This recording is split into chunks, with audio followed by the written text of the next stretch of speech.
This is Pet Life Radio. Let's talk pets.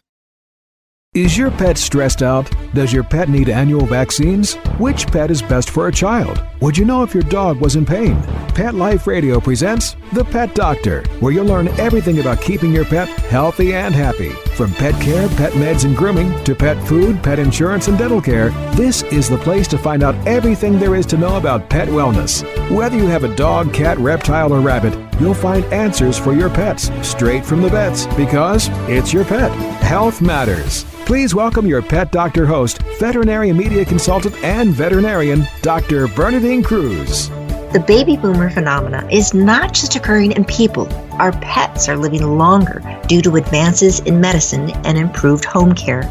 But is living enough? Do our pets, especially senior pets, need to be mentally stimulated, experience enrichment in order to truly have the best quality of life, to thrive and not just survive? And what is enrichment? You buy them toys, but they just don't want to play with them. You invest it in a fancy dancy pet monitor that tosses treats at them, and they just seem bored and fat. Are they just old? Is there anything you can do to bring back that spark of youth, to keep them engaged? Dr. Julie Albright is one of 65 board-certified veterinary behaviorists in the United States and an assistant professor of veterinary behavior and PetSafe chair of small animal behavioral research at the University of Tennessee's College of Veterinary Medicine. We'll be right back after this short break to discuss enrichment in pets.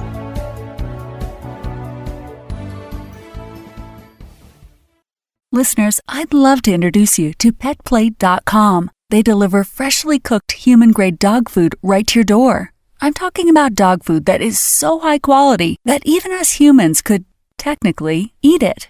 I've been feeding PetPlate to my pup for the last 2 weeks, and it's perfect for my picky pup, and perfect for me since I'm so busy. So if you want something super healthy, really tasty, and ready to serve, go to petplate.com/spot to get 30% off your first box. Once again, that's petplate.com/spot to get 30% off your first box. petplate.com. Let's Talk Pets on PetLifeRadio.com. Welcome back to the Pet Doctor on Pet Life Radio. The doctor is in, and we'll see you now. Dr. Albright, thank you so much for being with us today. This is a topic that I find extremely timely because I feel somewhat guilty myself. I have cats. I work a lot. I'm not always there with them. I've had senior pets, and I just want to keep their little minds sharp. So thank you for being with us. You're welcome. Thanks for allowing me to come talk about something that I feel is a really important topic. Especially with seniors, I think that a lot of us think that, oh yeah, they're just old, that aging and dementia somewhat seem to go hand in hand. I was reading that the human brain starts to lose some of its sharpness starting at 40. It's like, oh my goodness. And with each decade, we lose about 5% more. It's like, oh, so it's not really just my fault. But does that happen in pets too? It does. So we know from pretty controlled research projects that dogs start losing their ability, or they start kind of falling behind the younger dogs, starting about age 6 on all those cognitive tests. So that tells us as the pet owner, we should start trying to provide some of these sort of environmental enrichment and mental stimulation. I mean, really throughout the animals' lives, but there's some really exciting research going on, not so much in the dog and cat world, but I think we can learn a lot from both the rodent studies and the human studies about how much environmental enrichment and exercise. I mean, you can almost look at them like medications these days. They are changing the structure of our brain to help improve our memory and our kind of cognitive sharpness. And I think there's some studies to show that, early studies, but in dogs and cats too, that's really important. You're talking about, age 6. It's like, oh my goodness. I typically tell clients that, about 7 is when they're entering their senior years, and we should do blood work, and we should, really start to pay attention. But wow, 6.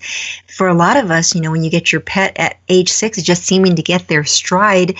And now you're saying that, oh, that's kind of like that 40-year-old person. We're starting to lose it. What are some of the signs of a pet that might be losing it? Well, we asked people to look at something we call DISHA. That stands for D, disorientation, I, interaction change, so social interaction changes, S for sleep-wake cycle, H for house soiling issues, if they start to kind of lose their house training, A for anxiety, and A also, so 2 A's and 1 for activity level.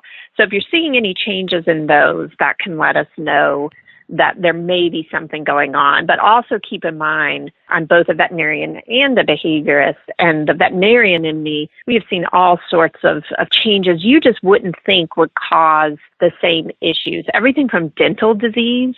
My own little dog, I sort of hesitated in getting a pretty extensive mouth extraction in him. And I had been treating him for canine cognitive disorder, which is a very similar pathophysiology to human Alzheimer's disease. So I had started to treat him with some of the supplements we have, some diet changes, really starting to look at this enrichment stuff.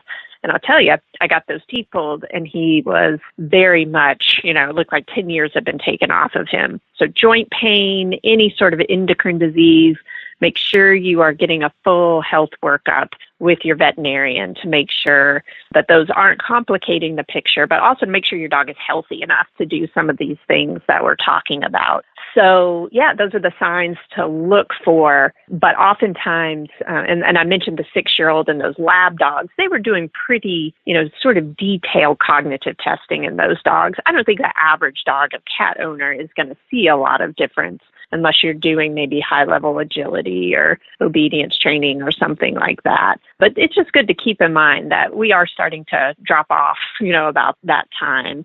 And it might be time to start looking at some of these therapies. We don't have a ton of studies to show that they're preventative, but I think that there's no side effects to most of these supplements and the cognitive enrichment types of things. So it's just a good time to start thinking about that. And honestly, it's a lot of the same stuff that you would do with a puppy. So it shouldn't be too new and novel for the average pet owner. I think sometimes we just get a little bit lazy, and I love the fact that you brought up, here you are, a veterinarian, you have your own older pet, that yes, you're recognizing these signs of cognitive dysfunction, getting older to somewhat, sounds like losing it a bit, and that, oh my goodness, you have a dog with a mouth that needs to have an extensive amount of dental care. Number one, I know when I see clients and I tell them that, it's like, oh no, we can't do it because it's 13 years old. And it's like, well, if you want it to be 14 years old, it might not be a bad idea to consider it. I've had pets that have died under anesthesia. Yes, that's always a concern, and there are things that we can do to safeguard. And it sounds like you too, once you get those bad teeth taken care of, once you get the arthritis addressed, it's like, oh my goodness, Doc, this dog feels so much better. This cat just has a new lease on life. It's like, yes, thank you. I'm so glad. So not always. Don't stop there. Right. Now your dog's feeling good, your cat's feeling good. Let's make sure we capitalize on that. You would never hear a gerontologist tell a senior patient, that's a human, well, now that you got that knee replaced, go sit on your Barca-lounger for the next 15 years. No, we take the opportunity to then say, let's get them out and moving. And that's the same thing for our cats and dogs. So Dr. Albright, okay, you're getting older, but why? Simplistically, what goes on in our brains that we undergo this dementia, this losing our sharpness? Well, I think it's important to note in people and in animals, dementia is a very kind of general term. It just means kind of a loss of cognitive function. But there's specific reasons for that. Sometimes we never quite know. It could just be little vascular events, kind of mini strokes. It could be a big stroke, a big infarct in the brain. But it could be something like Alzheimer's. That is the beta amyloid plaque buildup in the brain is the hallmark of that. And that's one of those diseases that, as I think all your listeners are probably aware, is a serious public health crisis in this country as we age. And we don't really know what causes it yet. And so therefore, we don't really know what causes it in cats and dogs either. But it is very interesting. A lot of the same brain changes occur. But also as we age, just our cells just sort of break down. And one of the things that happens is we have these little kind of energy units in our cells called the mitochondria. And that's what makes energy for the most part to kind of fuel our cells and our bodies. So those become less efficient as we age. And therefore, I think of it like an old furnace, that the more it needs more and more kind of input to provide the same amount of energy, and it has more waste products for that same unit of energy. And in the body, that comes in the form of free radicals, and I think most of us have heard that term, free radical damage. And that's what antioxidants and free radical scavengers do. Those are vitamins A, C, and E, and there's some other compounds that we can find both endogenous that our body makes, but also we can take, like fish oil, like I said, the vitamin A, C, and E, ginkgo biloba. Those have been shown to be sort of a mild therapy for that. But we do not have anything at this time in either cats or dogs that has been shown to reverse the sort of what's going on, like those beta amyloid plaques. We have things that make the animals feel better. And that's sort of to plug back into the enrichment. That's the exciting stuff that's coming out in people and in our rodents, that it's been shown to be very effective in making the patients feel better and perhaps have a protective effect if we can start this exercise and the enrichment early enough. The brain games, I think a lot of people have heard of those. I've actually heard them, sort of advertised, and I can't speak to those that I've heard on my morning news shows, but definitely it's some really exciting stuff on a molecular level happening when we teach our brain to learn new tasks. Well, you and I can do Sudoku, try to keep our brain sharp Right. and do the brain games. And I have to admit, especially when I travel, I have it on my iPad and I'll sit there and I'll play these games. And some of them is like, gee, I'm so glad nobody can see this because I'm not doing really well. But you keep we've mentioned this whole thing about enrichment. Please define for the listeners, Dr. Albright, what is enrichment? Sure. In its most general sense, it's just sort of adding novelty and complexity to the environment. But those of us that work in an applied setting with cats and dogs and companion animals, we're really sort of looking for species-specific behaviors and doing things to activate not only aerobic exercise, but also kind of stimulate all five senses. I guess you could say there's more than that in cats and dogs. But that's what I'm looking for. I'm looking for something for cats and dogs. They're both predators to some extent. So we're looking for things to kind of activate that hunt and that seek, especially in cats, the hunting and seeking. For dogs and cats too, treat dispensing toys, or puzzle toys, things that you put their food in and they've somehow got to manipulate it. They've got to figure out how to move this object around to release the food. And again, be a little careful of that in older pets. Especially if they don't have a fantastic appetite. Don't want to do anything to dissuade them from or discourage them from eating if that's an issue. But let's face it, most of our older patients have an obesity problem.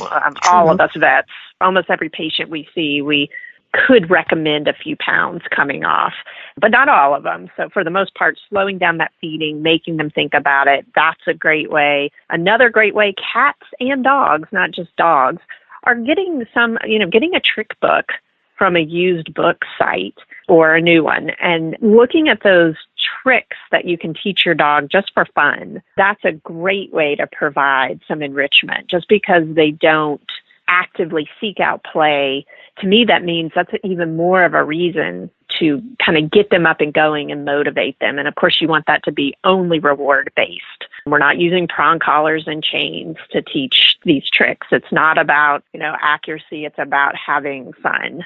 And I should say, not that reward-based training doesn't produce a lot of accuracy, but I've seen some of my clients get pretty frustrated. The dog, I just can't get him to do this. And we have to slow down and say, whoa, that's not the point here. It's active learning, the process of learning that's giving the benefit. Not that I could care less how accurate they are about their rollover or jump through the hoop. So again, make sure your animal's healthy enough for that, but that's a great way to provide mental stimulation as well. There's all sorts of scent games that you can play. Canine nose work is a new kind of phenomenon, new kid on the block in the last decade or so, and that's sort of a pet version of search and rescue. So if your dog isn't the most physically active, that's a great way to go out and kind of hide some food or some treats in a bunch of boxes in the house. They have him go out and sniff those, all of that. It doesn't have to be physically demanding, especially for our older patients. Sounds marvelous to do.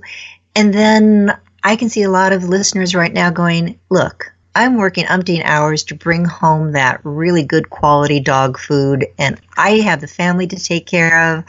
I have, all these other time commitments myself. And to now put this time into trying to train my dog for something where, boy, that's time intensive.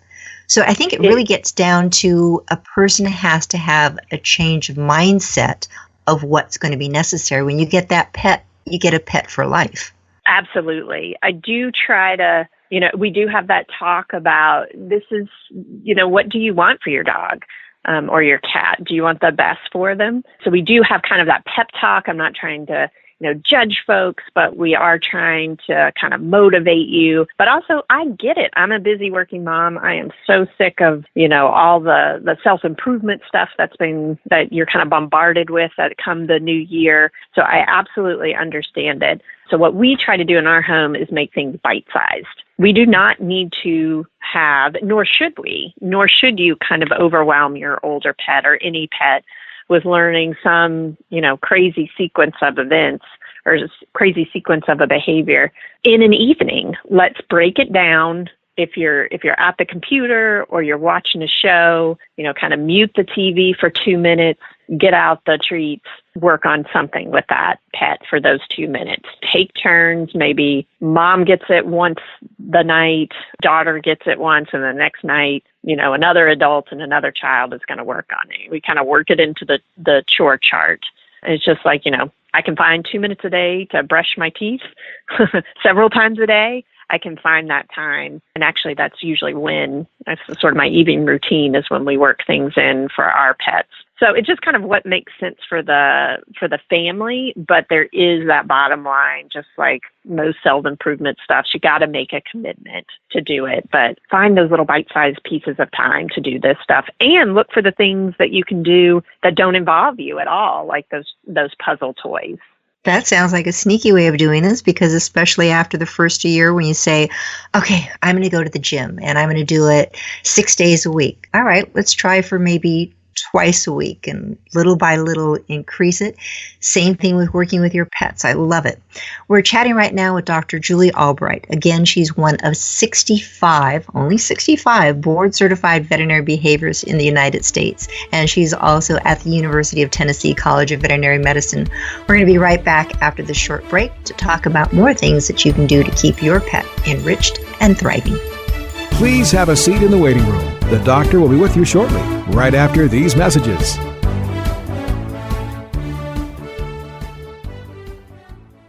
I love cleaning the litter box, said no one ever. Luckily, there's World's Best Cat Litter, the litter that promises less mess with less litter. Only World's Best Cat Litter uses the concentrated power of corn to quickly trap odors in tight clumps. And quick clumping means you never have to chisel or scrape the box. Less cleanup with less wasted litter? That's a litter bit amazing. Save $2 on World's Best Cat Litter. Visit www.saveonworldsbest.com.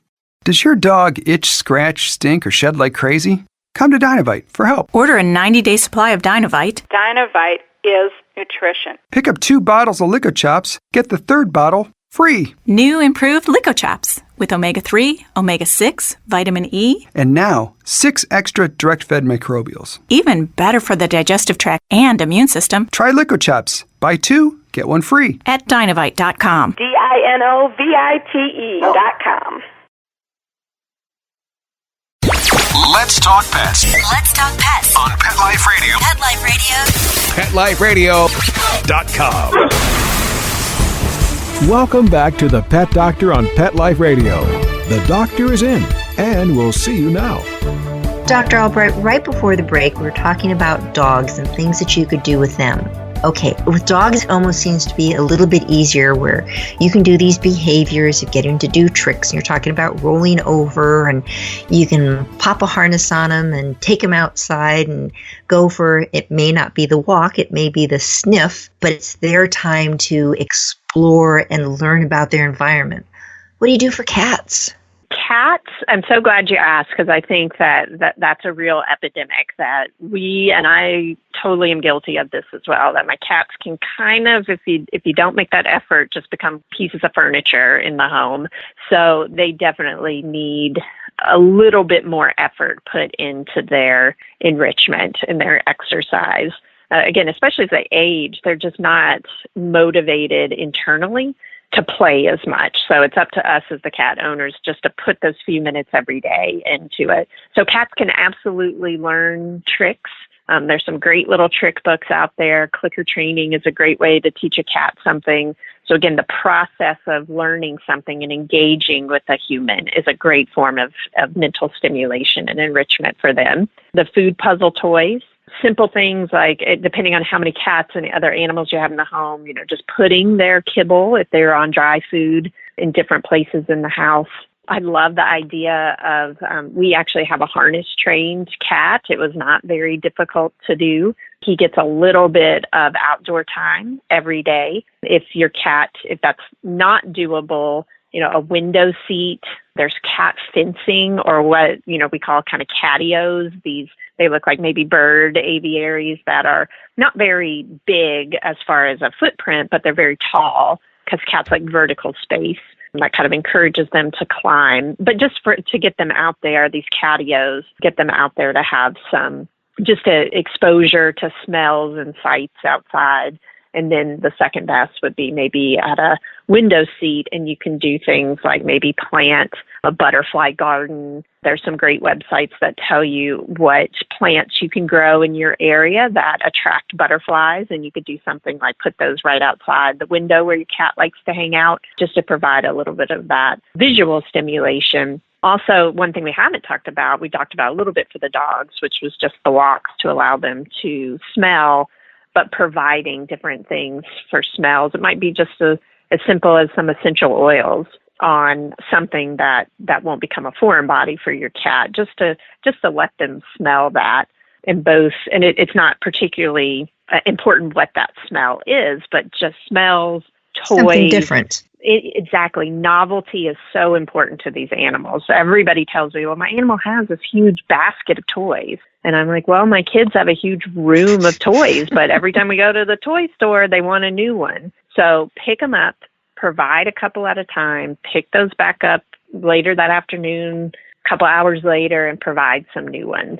If you have friends with cats or dogs, you can do this lend-lease type of a program with them, because I go out and I will buy a toy and go, this is a great toy. And I bring it home and I give it to my cats, and it's like, yes, are you playing with this? Because we're not playing with it. But then I take it to the office and I give it to one of my nurses there, and they take it home to their cats. Oh, it just loved it. Going, great. I'm glad your cat did. At least mine didn't. I love your idea of the food puzzle, because I have a young cat and she's just crazy. So I bought a dog food puzzle. I thought, there's no way this cat's going to figure it out. And in about 2 nanoseconds, she has her little treats in there, and she gets her treats out. She has a treat ball that she has to push around to get out. And they're indoor kitties with bird feeders outside, hummingbird feeders. So it's like, okay, I'm doing some of the things right. This is good. Absolutely. So just like with us, though, we got to have a combination of a little bit of physical and the mental. You go for your run, and then maybe you read a good book, or you have dinner with friends. And so the social aspect of it, we haven't mentioned yet, that can be a fantastic form of enrichment if it goes well. Bad social interactions are just a horrible source of stress and can cause all sorts of behavior problems, not just aggression, but, spraying in cats and aggression to us is a sort of a redirected type of thing. They can cause physical ailments. So be careful about those social interactions. But once you get a good pair or group together, and of course, social could be human-animal or animal-animal. But once you find a good pairing, that can also be a great source. But getting that physical and the mental, we want to hit both of those kind of boxes. We want to check both of those off. Are there activities, you're mentioning that some enrichment activities could be detrimental? So are there some common activities that people do with their dogs or cats that they think that they're enriching that really are harmful? Well, I mentioned the way you get there, the process, the types of methods you use are important. So even though you might have used sort of mild aversives like prong collars or shock collars to train certain cues, that's really something you need to put aside for these senior pets. It is not accuracy we're looking for in, obedience. And again, I should say not that you can't get great accuracy and obedience with reward-based training, but lighten up. I guess that's the point I'm going for here. This should be fun and not very stressful. And then another thing I see that I wouldn't say is detrimental, but I think people are not aware that it's not doing what they think, and that's just sticking the animal in the backyard, especially dogs. That the dog goes out and it maybe wanders the yard for a couple of minutes, then it goes and sits on your back porch. That is not a good form of mental stimulation. Young dogs, maybe they're, again, more kind of internally motivated to run around and play by themselves or with another dog. But for the most part, our middle-aged and senior dogs, you really need to get them out with it doesn't mean you can't walk around the backyard with them, but make sure they are getting that physical activity, that they are moving more than just a minute or two, and that you are, just lying on the back porch is not mental stimulation. It's actually smelling the different things on the walk and seeing the different things. And if the dog is not mobile enough, you can do things like strollers, even just a car ride. That could be something you can do just to let them see and smell some of the things outside. So strollers are an okay idea, because I know when I had a older little dog towards the end, when she just wasn't walking too quickly, it's like, okay, I know this is for her, this is for Juanita, this is not for me. And if I want to walk, this is going to be a different time. So we would go for a sniff, not a walk. And then afterwards, I had one of those little umbrella strollers. So I would open it up, I'd plunk her in there, I'd strap her in, and then I'd get the rest of my walk. So strollers, like the baby strollers, are okay for dogs and cats too. Absolutely, yeah. Silly. I mean, make sure they're safe.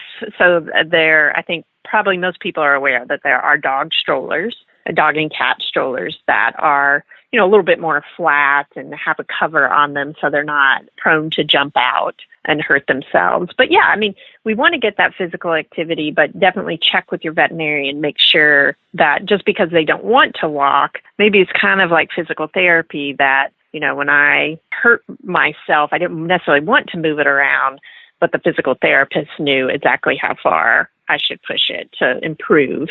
So water treadmill, I know here at UT, we have water treadmills we use for physical therapy, but they're also great for senior pet just to keep that mobility going. So making sure that you're doing as much as you can on the physical side, but absolutely, if you and your vet have decided that, it's going to be kind of limited, there's no reason for that animal to have to sit in the house. Get them out in the world, and I think those strollers are a great way to do that. Depending on the little animal or the animal, they actually make pretty big dog strollers these days. But depending on that animal's sort of behavior and emotional state, if it's the kind of dog that barks and lunges at everything in its younger days and we didn't get on top of that, that animal may not be the best candidate to go out on a busy city street.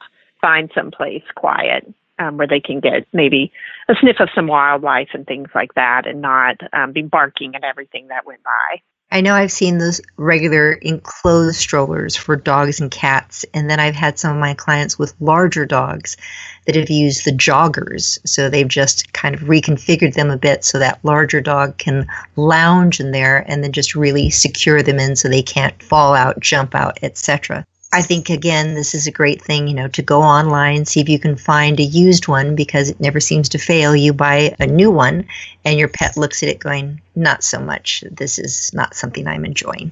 Agreed. Yeah. Just be prepared that we're giving lots of ideas. And the reason there are lots of them is because there's no one thing that every pet is going to like. Like you said, you bought something just knowing that your cat was going to like it. And what do you know, that cat did not, but the neighbor's cat or the friend's cat did. So exactly. Just be prepared. If your pet doesn't seem to like it, don't push it.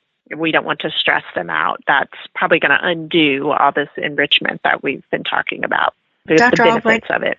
At what age should we start this enrichment? Now, we're talking about older, and we're saying at 6, he's starting to become less sharp for a pet. But do you start them, wait until 5, 6? Do you start them as babies? When do you start? I think the answer is yesterday. Every life stage can benefit from enrichment, be it for the puppies to keep them out of trouble, to get that mind working. You know, the herding breeds and the bully breeds are so popular these days, and they are very active dogs. So I think some of it's to save the owner's sanity as well at those younger and middle-aged years. But again, I think there's not a whole lot of hard data on it, but I think once we can get the results from some of these longer-term studies that I believe are going on, that we'll find that this might be preventative on some level, probably depending on the genes, all of that. But so the good news is there's really no side effects to enrichment, right? Especially if you've talked to your vet and you make sure the animal's healthy for it and you're doing everything in a non-stressful way for the pet, then there's really no reason not to do this with any aged dog. I think that... Or cat, I should say. Let's not forget our kitty friends.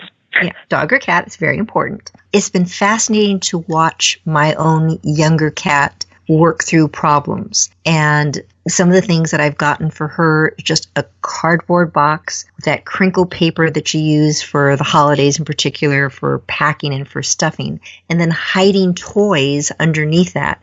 And she'll just spend hours going through this box of paper, and it gets all over the house. But okay, well, whatever. That's why they have vacuum cleaners. But it's just fun to watch a pet's brain work. And even older ones, it doesn't work as quickly, but they're still seeming to enjoy this stimulation. As we've been talking, you've been mentioning enrichment, diets, and exercise.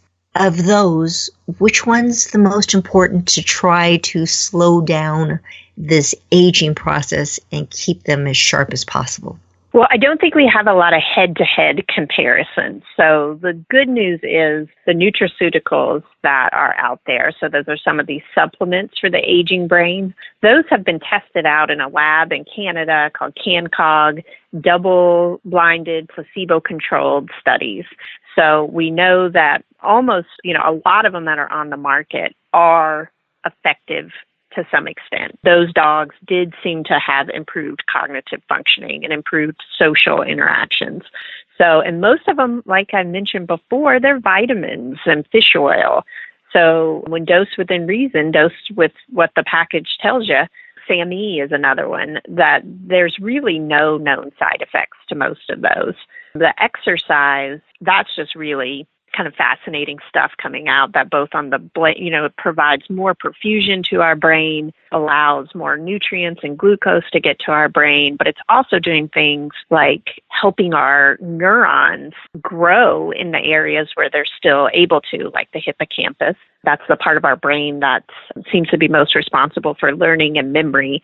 So sort of protecting our neurons from that normal loss as well. So really lots of fascinating stuff going on out there in the research world. So I really do think that, just everybody should make that effort to get some sort of physical activity. It could be a walk outside, but there's probably other stuff that we could do with our animals inside as well to kind of get that heart rate up just a little bit. And then the diets as well kind of go with the nutraceuticals. So again, if I was going to pick one, I would say, well, the exercise is so beneficial for most organ systems, including our mood and cognitive decline. So it's also the cheapest one, probably. Get out there, put on your shoes, and walk and take your pet with you, or have it run up and down the stairs chasing a laser pointer. And I know feather toy. It's so easy just to come home from work and sit your bum on the Barca-Lounger and put your toes up and go, that's it. But yeah, get out there that one day and just move a little bit more, and then make it 2 days and do it with your pet. It's a great way to have that human-animal bond just to really help strengthen it. Yep, or 5 to 10 minutes, once a day. You could kind of flip that around. That seems to work better for me anyway, instead of like one day a week for long periods of time. I'm just going to fit in 2 to 5 minutes every day. And I'm going to fit in another 2 to 5 minute session every day. Yeah, so just try different things, see what works, both for the benefit of you and your dog and cat. Awesome. Dr. Julie Albright is the behaviorist at the University of Tennessee's College of Veterinary Medicine, the PetSafe Chair of Small Animal Behavioral Research, and one of 65 board-certified veterinary behaviorists. Dr. Albright, this has really been fantastic. As soon as we stop this conversation, I think I'm going to go get that feathers toy and start playing with my cat. Sounds good. Thanks for having me. Please tune again next week. This is Dr. Bernadine Cruz with the Pet Doctor, so we can learn more about ways to keep your pet the healthiest possible and thrive. If you do have any questions, things that you want me to address, please send us a note to the Pet Doctor at PetLifeRadio.com, and I'll be sure to address it on air. Have a great week. Take care. Chat with you next week. Pets can be a wonderful addition to your life because they're a member of the family. Keeping them healthy and happy is important. Pet Life Radio presents The Pet Doctor with veterinary media consultant and veterinarian Dr. Bernadine Cruz.